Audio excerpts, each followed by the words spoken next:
प्यारे स्टूडेंट, हमने आपको केमिस्ट्री में चैप्टर 2 का शुद्ध पदार्थ अशुद्ध पदार्थ क्लास 9th का थर्ड पार्ट कराने जा रहे हैं। तो हमने आपको सेकंड पार्ट में जो बताया था, हमने आपको बता दिया मिश्रण क्या होता है, विलयन किसे कहते हैं। अब हम आपको बताएंगे निलंबन क्या है।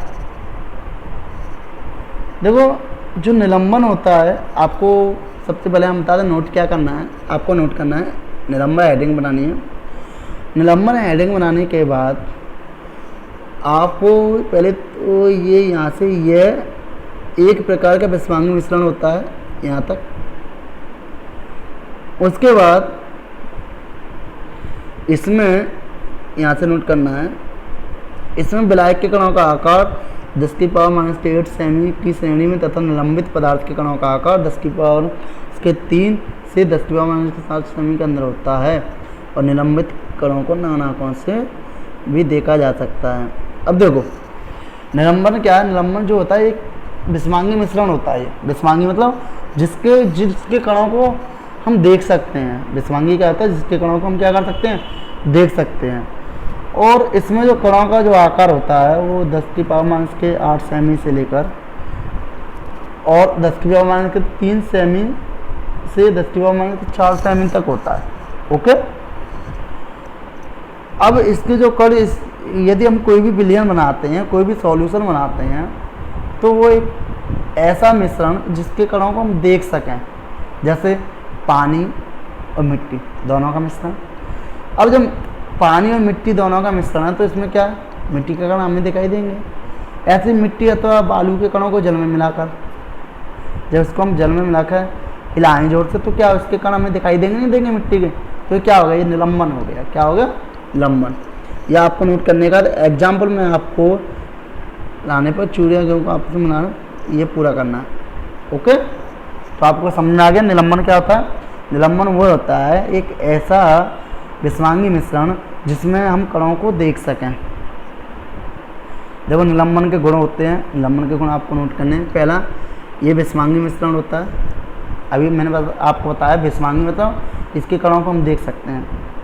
दूसरा हमने आपको बताया ये कण नग्न आँखों से देखे जा सकते हैं, मतलब बिना सूक्ष्मदर्शी की सहायता से इन्हें हम देख सकते हैं। ये जरूरी नहीं सूक्ष्मदर्शी होनी चाहिए, ना भी हो तो भी हम इससे क्या कर सकते हैं, देख सकते हैं। ओके। तीसरा पॉइंट, निलंबन को शांत छोड़ देते हैं तो निलंबित कर नीचे की ओर बैठ जाते हैं। यहाँ तक करना। जैसा आपने देखा होगा, जैसे हैंडपंप से जो पानी निकलता है, कभी कभी उसमें मिट्टी आती है, तो हम क्या करते हैं, उस जल को थोड़ी देर के लिए रख दें, बिल्कुल शांत, मतलब हिलाए ना, कुछ ना करें, तो थोड़ी देर बाद क्या होगा, इसमें जो मिट्टी के कण वो नीचे बैठ जाएंगे। क्या होगा, वो नीचे बैठ जाएंगे। ओके। उसके बाद चौथा पॉइंट आपको नोट करना है, छानन विधि द्वारा। छानन विधि का जो छान कर, जैसे आपने देखा होगा कहीं कहीं ज़्यादा मिट्टी आती है किसी पानी में, तो हम उसको छान लेते हैं, तो इससे क्या होता है, जो मिट्टी के कण होते हैं वो बाहर रह जाते हैं और पानी अंदर चला जाता है। या कह सकते हैं, या किसी बर्तन में जब पानी को हम छानते हैं तो मिट्टी के कण जिससे छान रहे हैं, जिस कपड़े से या जिस पदार्थ से, उसमें रह जाते हैं और पानी उसमें से निकल जाता है। ओनली 4 पॉइंट करने आपको। तो निलंबन क्या होता है ये आपके समझ में आ गया होगा। उसके बाद आपको नोट करना है कोलॉइडी अवस्था। अब देखो, कोलॉइडी अवस्था क्या होती है।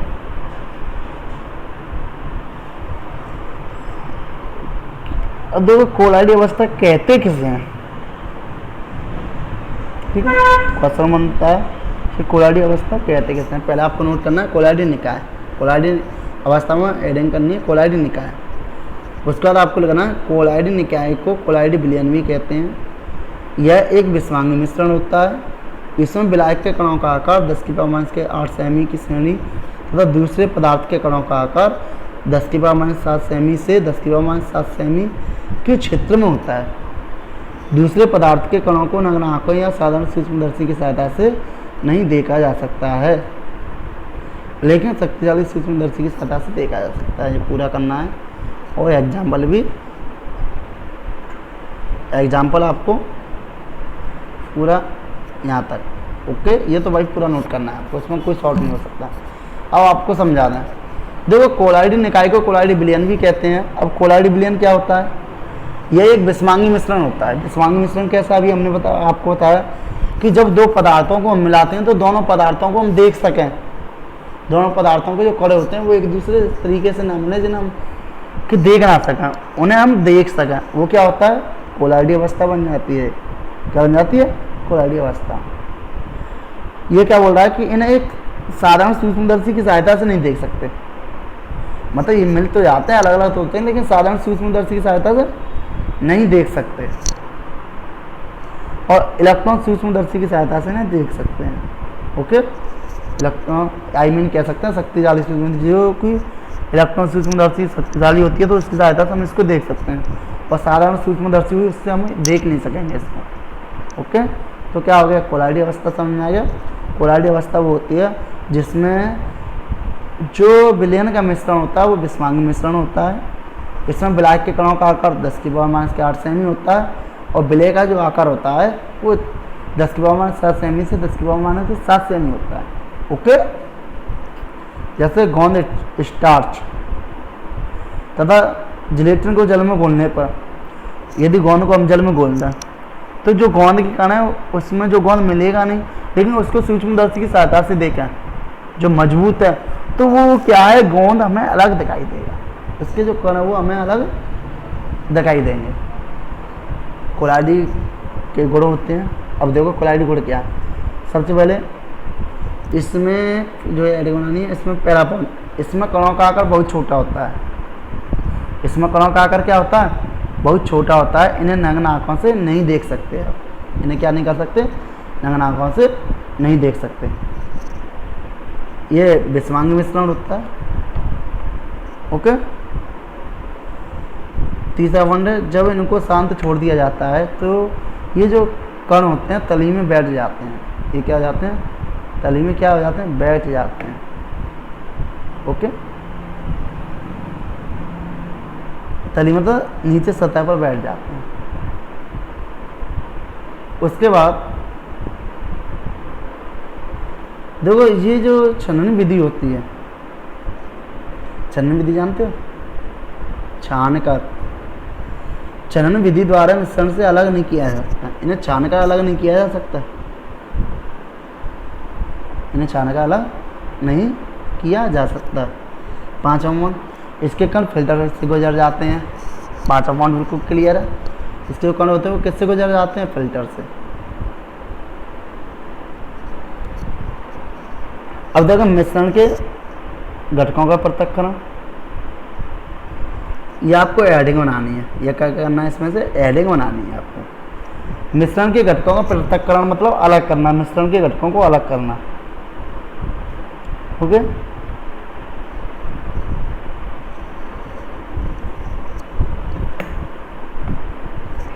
देखो आपको क्या करना है,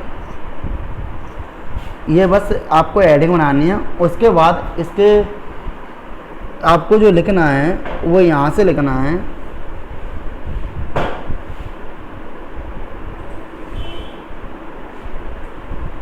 विषमांगी मिश्रण को प्राय साधारण भौतिक क्रिया द्वारा अलग किया जा सकता है। ओके, और यहाँ तक करना है, क्या करना है, पूरा करना है यहाँ तक, समझ आया। तो ये क्या हो गया, आपके मिश्रण के घटकों का पृथक्करण हो गया। जो मिश्रण के जो घटक हैं उनका क्या हो गया, पृथक्करण हो गया, अलग अलग करना हो गया। क्या हो गया, अलग अलग करना। अब इन्हें अलग अलग करने के लिए निम्न अन्य विधियां भी होती हैं। वो विधियों में कुछ जो मुख्य विधियां हैं वो हम आपको बताने जा रहे हैं। टोटल विधियां तो नहीं बताएंगे, लेकिन जो मेन विधि हैं वो हम आपको बताने जा रहे हैं। सबसे पहले हम जो इसमें लेते हैं वो लेते हैं रंग वाले घटक को नीले रंग की स्याही से अलग करना। जो रंग वाला घटक होता है उसमें क्या होता है, जो नीला घटक होता है उससे अलग कैसे करते हैं, ठीक है। और देखो ये नोट आपको करना है पूरा,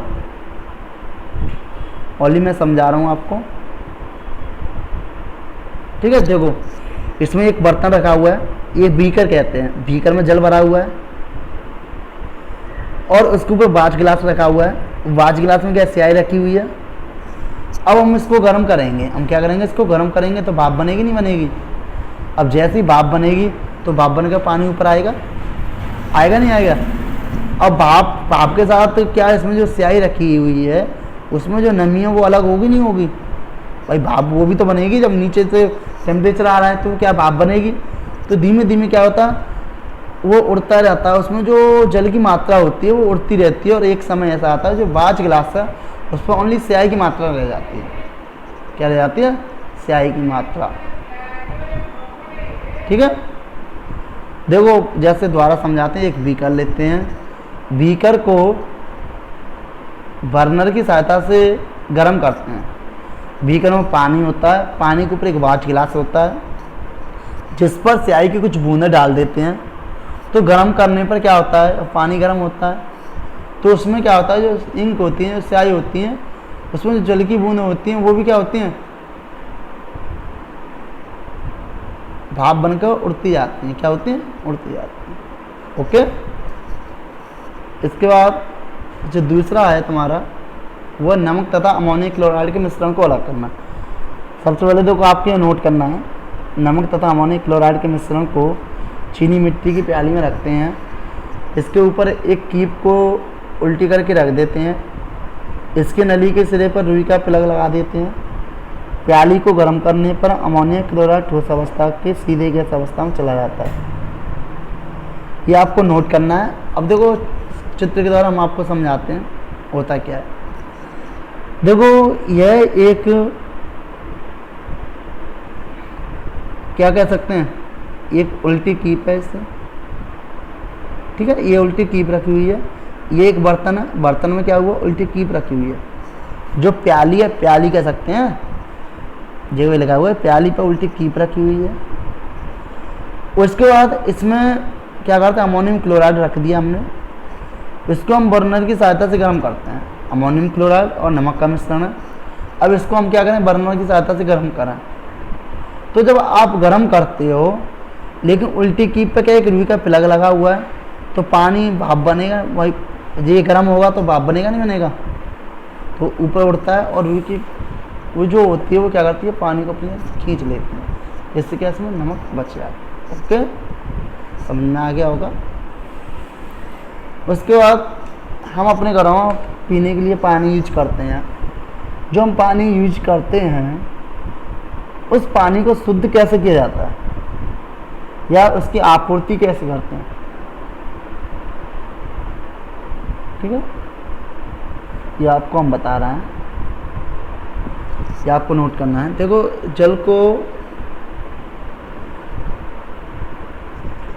जल को तल छत टैंक में इकट्ठा करके शांत छोड़ दिया जाता है। वो उसमें जो कुछ अशुद्धियाँ होती हैं वो तो नीचे बैठ जाती हैं। उसके बाद फिर इसे बाहर टैंक में भेजा जाता है। देखो इसमें फिटकरी मिलाई जाती है, फिटकरी का अणु अशुद्धियों के अणुओं को बाहर ही करते हैं जिससे अशुद्धियाँ नीचे बैठ जाती हैं। ओके, फिर जल को ये पूरा आपको नोट करना है। अब देखो समझाते हैं, हमें आपको समझाएंगे चित्र के माध्यम से। देखो नोट करने के बाद आपने देखा कि यहाँ पे एक टैंक लगा हुआ है। अब यहाँ पर जल का भंडार है, जल इसमें आया और यहाँ पर पानी भरा हुआ है पहले टैंक में। तो क्या हुआ, कुछ अशुद्धियाँ नीचे बैठ गई। उसके बाद पानी को दूसरे टैंक में लाए, बाहर टैंक में। बाहर टैंक में लाने के लिए यहाँ पर थोड़ी बहुत अशुद्धियाँ वो भी अलग हो गई। छानक टैंक में ले गए, छानक टैंक में जिसमें देखो कंकड़ भी भरे हुए हैं, मोटे कंकड़ भी हैं, छोटे कंकड़ भी हैं, मिट्टी भी है। तो क्या होता है, पानी उनके द्वारा छनता है। कैसे, जो अशुद्धियाँ होती है वो नीचे बैठती जाती हैं। उसके बाद जो पानी साफ हो जाता है तो उसको बैक्टीरिया मारने वाले टैंक में लेके आते हैं। वहाँ पे क्या होता है, उसका क्लोरीनीकरण किया जाता है। क्लोरीनीकरण करने से क्या होता है, उस पानी में, उस जल में जो अशुद्धियाँ होती हैं वो बिल्कुल क्लोरीकृत हो जाती हैं, आई कह सकते हैं शुद्ध हो जाती हैं। ओके, इसके बाद आपको भौतिक प्रवर्तन क्या होता है, रासायनिक प्रवर्तन क्या होता है, ये आपको बताएंगे। तो आपको भौतिक प्रवर्तन नोट करना है, आपको पूरी हेडिंग नोट करनी है और रासायनिक प्रवर्तन भी, लेकिन भौतिक प्रवर्तन हम बताते हैं। देखो भौतिक प्रवर्तन वो प्रवर्तन होता है जिसमें पदार्थ का आंतरिक स्वरूप नहीं बदलता बल्कि पदार्थ का रूप बदल जाता है और उसको पुनः अवस्था में प्राप्त किया जा सकता है। जैसे जल, हमने जल को लिया, जल को हमने क्या कर दिया, फ्रिज में रख दिया। और जल को जैसे फ्रिज में रखा बर्फ बना नहीं बना, तो इसका क्या हुआ, भौतिक, उसका क्या हुआ, रासायनिक पदार्थ तो नहीं बदला, ठीक है, ओनली उसका क्या हुआ, रूप बदला, क्योंकि जल ही है, जल का जल ही है ना, बर्फ भी बनी तो किसकी बनी, जल की बनी। ओके, तो ये क्या हो गया, भौतिक परिवर्तन हो गया। उस बर्फ को फिर हमने क्या किया, द्वारा से गर्म किया, और जैसे उसको हम गर्म करेंगे तो द्वारा से जल बन जाएगा, नहीं बन जाएगा, तो ये क्या हो गया, ये भौतिक परिवर्तन हो गया। रासायनिक परिवर्तन इसका अपोजिट होता है। रासायनिक परिवर्तन में क्या होता है, पदार्थ का आंतरिक स्वरूप बदल जाता है और पदार्थ को पुनः पहली अवस्था में प्राप्त नहीं कर सकते। जैसे लकड़ी का जलना, अब मान के चलो लकड़ी है, लकड़ी जल गई, जब लकड़ी जल गई तो उसको तुम प्राप्त कर लोगे दोबारा से, लकड़ी बना लोगे राख से, नहीं, क्योंकि उसका आंतरिक स्वरूप बदल गया। समझना है, तो रासायनिक परिवर्तन में आंतरिक स्वरूप बदल जाता है और भौतिक परिवर्तन में कोई भी आंतरिक स्वरूप नहीं बदलता। अब देखो, अभी हमने जो पाठ पढ़ रहे हैं, चैप्टर पढ़ रहे हैं, शुद्ध पदार्थ और अशुद्ध पदार्थ पढ़ रहे हैं, तो उसमें सबसे पहले आता है कि शुद्ध पदार्थ के प्रकार कितने होते हैं। अब देखो, ये आपको हेडिंग बनानी है, उसमें लिखना है पदार्थों के रासायनिक संगठन के आधार पर उन्हें तत्वों या यौगिकों में वर्गीकृत किया जाता है। तत्वों में बांटा जाता है और यौगिकों में बांटा जाता है। जैसे तत्व, अब देखो सबसे पहले तत्व 1661 ईस्वी में रॉबर्ट वाल ने सबसे पहले तत्व शब्द का प्रयोग किया, ठीक है। 1661 ईस्वी में सबसे पहले तत्व को क्या किया था, रॉबर्ट वाल साइंटिस्ट हुआ था, उसने सबसे पहले तत्व शब्द का प्रयोग किया था। उसने बोला था कि तत्व होता है, तत्व क्या। उसके बाद तत्व को आपको यहाँ से करना 1661 में। उसके बाद फ्रांस के रसायनज्ञ लावाइजिए ने सबसे पहले तत्व की परिभाषा को प्रयोग द्वारा प्रतिपादित किया, और लावाइजिए साइंटिस्ट हुआ था, उसने क्या किया, तत्व की परिभाषा बनाई।